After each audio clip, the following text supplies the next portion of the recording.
स्वतःसाठी टाळ्या वाजवा की राहू नका. म्हणजे निलेशनं फार सुंदर कविता सादर केली. म्हणजे व्यक्त कसं होणं असतं बघा की शशिकांत कोळी म्हणतात की दुखाची छाटणी सुखाच्या झोळीत कर वेड्या. मध्ये बसते मुंबईहून रसिक आलेला आहे आमच्यापर्यंत. हात जरा वर करा सर तुम्ही. शशिकांत कोळी की वा दुखाची छाटणी सुखाच्या झोळीत कर वेड्या, तुझ्या त्या वेदनेचे छानसे तू गीत कर वेड्या. तुला मिळतील टाळ्या मिळेल वाहवाही, तुला मिळतील टाळ्या मिळेल वाहवाही. स्वतःला व्यक्त तू एखाद्या ओळीत कर वेड्या, एखाद्या ओळीत कर. ही ओळीमध्ये व्यक्त होणं असतं. आमच्या कवी लोकांमध्ये सगळेजण या ठिकाणी व्यक्त होतात. असाच मगाशी आमच्या सूत्रसंचालक रविभाऊ काळेंनी उल्लेख केला की अकलूज म्हटल्याच्या नंतर आपल्याला आरची आठवते आणि आरची आठवल्याच्या नंतर आपण जेव्हा बघतो की अकलूजचं वातावरण कसं जाडजूड भरलेलं म्हणजे असं असतं ना.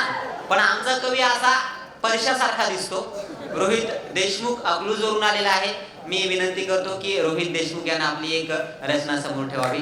रोहित हा महाराष्ट्रामध्ये तुम्हाला सगळ्यांच्या परिचित आहे. वक्तृत्व स्पर्धांमधले सगळ्या महाराष्ट्रातल्या स्पर्धा पहिल्या क्रमांकाने जिंकणारा हा महाराष्ट्रातला एकमेव वक्ता आहे.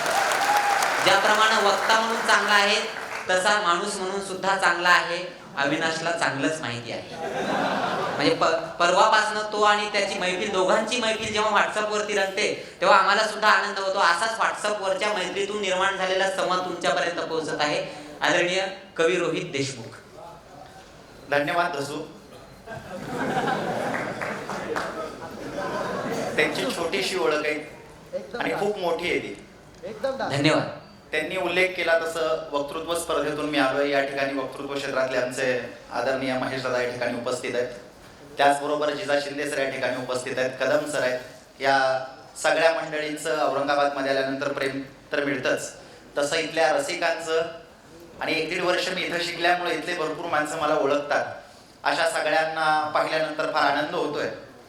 या ठिकाणी बापाविषयी प्रत्येक व्यक्तीला थोडंफार कौतुक असतंच. काही माणसं बापाला वेगळ्या वेगळ्या दृष्टिकोनातून बोलतात, ऐकतात, मांडतात. मी हे असाच एक प्रयत्न केलाय कविता लिहिण्याचा. कवितेचं नाव आहे कुणी बाप विकत घेतं का बाप. कवितेचं नाव कुणी बाप विकत घेतं का बाप. बा तुझ्या घामाचं अंदाजपत्र काढता येत असतं. बा तुझ्या घामाचं अंदाजपत्र काढता येत असतं तर कागद फाडून दमली असती बघितली दप्तर व्यवस्था. वा बा तुझ्या घामाचं अंदाजपत्र काढता येत असतं तर कागद फाडून दमली असती बघितली दप्तर व्यवस्था. इनफ स्पेस म्हणून मोबाईल सारखी कॉम्प्युटरनंही दिली असती कारण. इनफ स्पेस म्हणून मोबाईल सारखी कॉम्प्युटरनंही दिली असती कारण. आयुष्य गेलं असतं बघ इथल्या गांडू व्यवस्थेचं तुझ्या कष्टाला डेबिट आणि क्रेडिट देणार. आयुष्य गेलं असतं या गांडू व्यवस्थेचं तुझ्या कष्टाला डेबिट आणि क्रेडिट देण्यात, तरी सुद्धा तुझ्या झिजण्याचा ताळेबंद टॅली झाला नसता या सरकारला. बा नांगर खांद्यावर घेऊन 1000 धावा काढल्यास तू. बा नांगर खांद्यावर घेऊन 1000 धावा काढल्यास तू, पण तुझा स्ट्राईक रेट कमी वाटतो बघ इथल्या प्रसार माध्यमांना. बा नांगर खांद्यावर घेऊन 1000 धावा काढल्यास तू, पण तुझा स्ट्राईक रेट कमी वाटतो इथल्या प्रसार माध्यमांना बातमी करण्यासाठी. तू एक काम कर, लाईव्ह फास्ट घेऊन टीआरपी तर वाढव त्यांचा, म्हणजे ब्रेकिंग न्यूज करायला हे मोकळे तरी होतील. बा यांना पोरं काढण्यासारखं सोपं वाटतं काळ्या मातीला आई करणं.